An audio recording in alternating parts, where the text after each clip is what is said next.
Bonjour à tous, c'est Maël alias Steelwix et aujourd'hui je vais vous présenter ce complément d'enquête sur le château Jim Jones. Donc pour compléter ces petites photos que vous allez voir, je vais vous raconter l'histoire de ce château, pas vraiment l'histoire mais plutôt mon expérience sur place. Donc Jim Jones est un château qui en réalité s'appelle Elf mais qui a bien sûr son pseudo comme dans tout château et tout environnement abandonné dans l'urbex. Et ce château Elf qui se trouve dans le sud-ouest, dans le Béarn, eh bien il a brûlé au début du mois de mai, donc c'est après l'article d'incendie que j'ai pu trouver le château et me rendre sur place et découvrir les dégâts. Vous trouverez sur internet des photos d'avant son incendie sur un site qui s'appelle Urbex Session, qui est un gros site d'urbex en France. Alors déjà pour accéder à ce château, il faut accéder à sa cour, c'est-à-dire son espèce de grand jardin qui l'entoure, et c'est un jardin qui était fermé par une pauvre barrière qui servait à rien, c'est à l'abandon évidemment.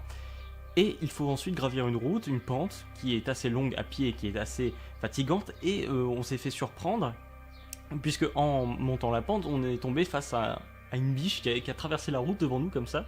Donc c'était très surprenant et c'est donc bien abandonné. Quelque chose de marrant sur la route, c'est qu'on a aussi trouvé ce panneau prudence qui est un peu écrasé par terre et qui se trouve juste aux abords du château, donc c'est assez amusant d'arriver, de voir ça et de continuer. Donc en arrivant aux abords du château, on voit des grilles tout autour pour empêcher l'accès, mais bien évidemment il y a toujours des failles, et c'est-à-dire qu'à l'arrière il y avait une faille avec une grille grande ouverte où vous pouvez tout simplement passer et rentrer dans la cour.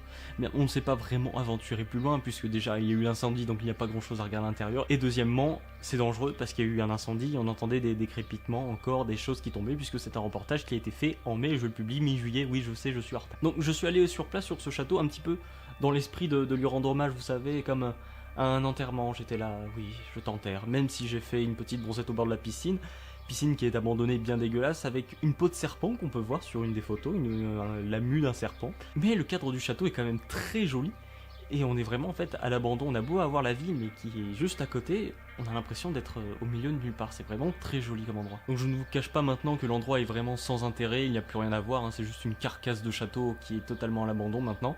Et j'aurais bien voulu vous parler de l'histoire du château de avant, mais je ne la connais pas, hein, parce que bon, l'histoire d'avant...